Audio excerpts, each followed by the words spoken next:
بسم الله الرحمن الرحيم الحمد لله وحده والصلاة والسلام على من لا نبي بعده أما بعد فأعوذ بالله من الشيطان الرجيم بسم الله الرحمن الرحيم عن أنس بن مالك رضي الله عنه قال قال رسول الله صلى الله عليه وسلم تسحروا فإن في السحور بركة متفق عليه. د روژې نیولو په آدابو کې یو ادب دا دی چې انسان به د سبا د راختو نه مخکې یعنې د ملا د اذان د سحر د ملا د اذان نه مخکې د پشمنۍ به کوي. سحور پشمني ته ویل کېږي، چربانګۍ مرته ویل کېږي چې په دغه ټیم کې به انسان له خوراک وکړي. نبی علیہ السلام په امرم کړي تسحروا، تاسو پشمنۍ وکئ، چربانګۍ وکئ، فإن فی السحور برکه، په دې پشمنۍ کې چې دی الله برکت اچولی.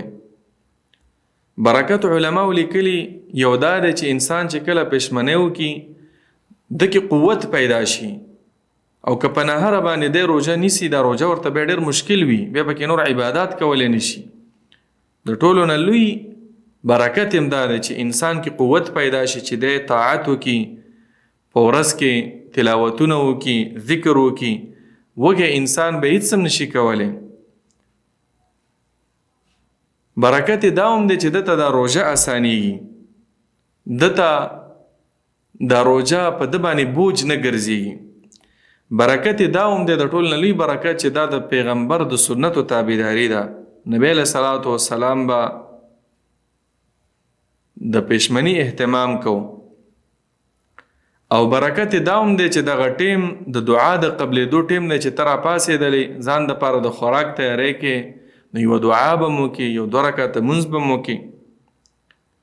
او علماو دا هم لیکلي چې دا هم برکت دی چې اهل کتاب و یهود و نصاراو به روژې نیولې خو هغوی به پشمنۍ پکې نه کوو. دلیل مسلم شریف کې حدیث دی چې فصل ما بین صیامنا و صیام اهل الکتاب اکلت السحور، زمون او د اهل کتاب او د یهود او د نصاراو د روژو په منځ کې فرق هم دا دی چې هغوی پشمنۍ نه کوي او موږ یې کوو. لوی برکت دا هم دی چې یو سړی پشمنۍ کوي نو هغه د سحر مونځ ته به نشیط وي، تر و تازه وي، سحر مونځ به په جمع باندې راګیر کړي. دا څومره لوی فضیلت. اگر که ته لږ خوراک کې، حدیث کې راغلی تسحروا ولو بجرعة من ماء، اگر که یو ګوټ اوبه وي خو خامخا د پشمني اهتمام هغه کوه. بعضو روایتو کې راغلی نعم سحور المؤمن التمر، روایت د ابو داود کې ښکلی پشمنۍ د مسلمان د پاره غدا دی چې کجورو باندې پشمنۍ وکړي. نو پشمنۍ کول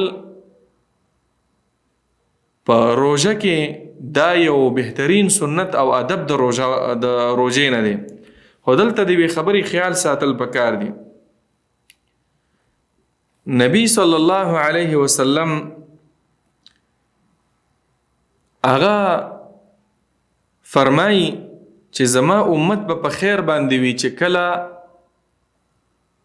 دوی پشمنۍ رستو کوي او روژه ماتې وختي کوي. رسته معنا دا ده چې د مولا د اذان ته چې لږ یو 2-3 منټه پاتې شي 15 منټه د پشمنۍ بند کړي.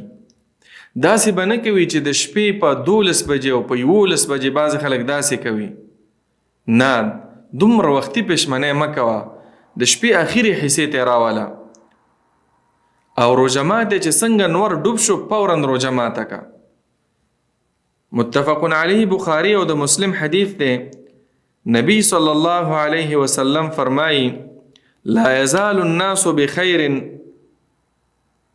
زما د امت دا به په خیر باندې وي، خیرات به رب العالمین د طرفه پې نازلیږي. ما عجل الفطره، چې دوی څومره تلوار کوي په روژه ماتي کې چې د نور د ډوبېدو سره د روژه ماتوي. دا انتظار به نه کوي چې ورګه ستوري راښکاره شي. بعضې علاقو کې ښه نور ډوب شوي وي، انتظار کوي 10-15 منټه نوره. نو دا د سنت خلاف ده. او په بعضو روایاتو کې دا هم راغلی دی چې واخروا السحور، اخر السحور معنا پشمنه رستو کوي. مصنف عبدالرزاق کې د عمرو بن میمون یو اثرم دی چې کان اصحاب محمد صلی الله علیه وسلم اسرع الناس افطارا وابطأهم سحورا. د صحابه علیه السلام صحابه کرامو با چې څنګه نور ډوب شو فورا به روزه ماتوله. بخاری کې دا روایت ده د ابو سعید خدری چې افطر ابو سعید الخدری حين غاب قرص الشمس چې د نور د ټیکلې د نور د سترګه بسنګ ډوب شول د روزه ماتوله. انتظار به دې ته نه کو چې وس بستوري راخکاره کیږي او څوک براته وای چې هغه د نور ډوب شو. نو صحابه کرام ټول به داسې کول. و ابتأهم سحورا او صحابه کرام به دا پښمنه رستو به کولی. هغوی دا حدیث اوریدلی و د نبی صلی الله علیه وسلم چې زما امت به په خیر باندې وي چې پښمنه رستو کوي او روزه ماته په دې کې وختیواله کوي. څنګه چې نور ډوب شي بس روزه ماته کوي. نو د دې دوو کارونو د روزه ماتي او دارنګي د پښمنی په دغه طریقه باندې اهتمام کول دا هم سنت طریقه د عزیزانو.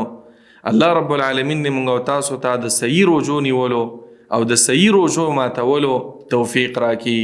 آمین یا رب العالمین. وصلی الله وسلم علی نبینا محمد.